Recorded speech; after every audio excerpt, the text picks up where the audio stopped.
जे आज जिते कहते अष्टपाटवंशी माने जे जदि राधा अजनी सम्भूता ताले वृषभानुकर कन्या केमिति हेले। तेणु से प्रभु बुझे दौरान जे स्वयं कमलिनी से केवे जोनि सम्भूता नुहंती, से होचंती अजनी सम्भूता, जोनि जन्मा सी नुहंती। तेणु जदि सी माँ लक्ष्मी तो निश्चित भाव में जोनि जन्मा नुहंती, अजनी सम्भूता हेले वृषभानुकर नंदी केमिति हेले। प्रभु कहते जे जेतेबेले मोर जन्म हबार निष्पत्ति होगला जे द्वापर जुगरे मु जन्म नेबी, कंस को विनाश करी, सेतेबेले मुही कही कमलिनी को जे तुमे जाई वृषभानुक गृह जन्म नियो। तेणु सेतेबेले ब्रह्मदेव तांको नेई जाइथिले। आउ सेई पद्म पत्रर उपरे गोटे नवजात कन्या करी ताको सुआई दे आसीथिले। आउ जेतेबेले वृषभानु देखिले, वृषभानु ताको नहीं आसिले, आउ सेतेबेले तांको पत्नी को देले। आउ पत्नी देखि मते बहुत खुशी। एबे राज्य रे आनंद उत्सव लगी जाइछि। जेतेबेले महालक्ष्मी आसीचंती तांको राज्य को, वृषभानु आज अति आनंदित हो जाइछंती। देखिबा परे कन्याटी को देखिबा परे सबकिछि आज भूली जाइछंती। जेमिति प्रभु को पाखरे प्रार्थना करुथिले मोर गोटे कन्याटे दरकार, आज ताको कन्याटे मिली जाइछि। तेणु तापरे अति जतन करीन कन्या को पालई रत्न खटर उपरे सुआइले नेई, रत्न खटर उपरे सुआइले नेई, रत्न खटर उपरे सुआइले नेई, रत्न खटर उपरे सुआइले नेई।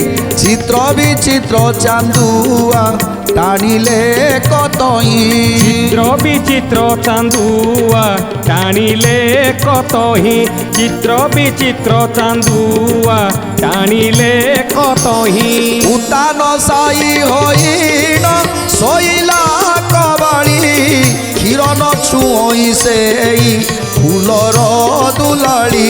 गोविंद माधव कृष्ण प्रभु मधुसूदन, गोविंद माधव कृष्ण प्रभु मधुसूदन।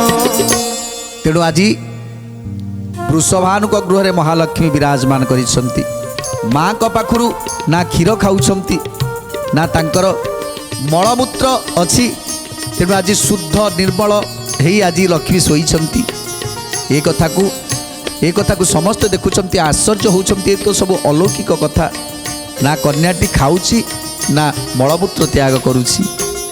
चित्त वृत्ति तार मोर चरण रे देई, विचारती मोते जन्म हेबे भावग्राही, विचारती मोते जन्म हेबे भावग्राही, विचारती मोते जन्म हेबे भावग्राही। जेते बेले कृष्ण जन्म हेबे मर्तपुर, कन्नरे शुणिले मुई होइबि सुस्थिर। गोविंद माधव कृष्ण श्री मधुसूदन, गोविंद माधव कृष्ण श्री मधुसूदन। तेणु आज माँ क्षीर खाऊ नाहांती। जेतेबेले देखिले शिशु कन्याटी क्षीर खाऊनी, ना मलमूत्र त्याग करुची ना क्षीर खाऊची। तेणु अलौकिक कथा देखि चिंता करुछंती, एबे कौन करिबा, पिलाटी बंचिबो केमिति। तेणु आज मने मने चिंता करुछंती। जोग निद्रारे आखि मध्य खोलु नाहांती। माँ लक्ष्मी आखि मध्य खोलु नाहांती। काहेकिना जेतेबेले मर्त्य को आसीची, जे पर्यंत कृष्णकर जन्म कथा मु न शुणिची, से पर्यंत ना क्षीर खाइबी ना आखि खोलिबी। जो दिन ए कर्णरे शुणी पारिबी जे मर्त्य श्रीकृष्ण जन्म हो सारी, से दिन जाके आखि खोलिबी। आउ तापर जाई क्षीर खाइबी।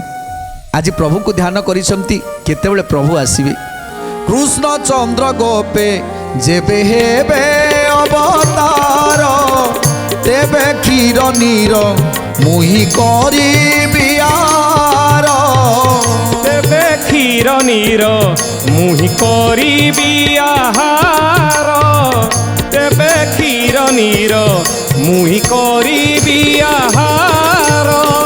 एमंत विचारी देवी मौ ते कथा भाषा न कहिले बारू तो रूप गो टीकु देवी नहुड़ीला जड़ स्वरूप होइन मौने रहिला जड़ स्वरूप होइन मोहुने रहिला जड़ स्वरूप होइन मोहुने रहिला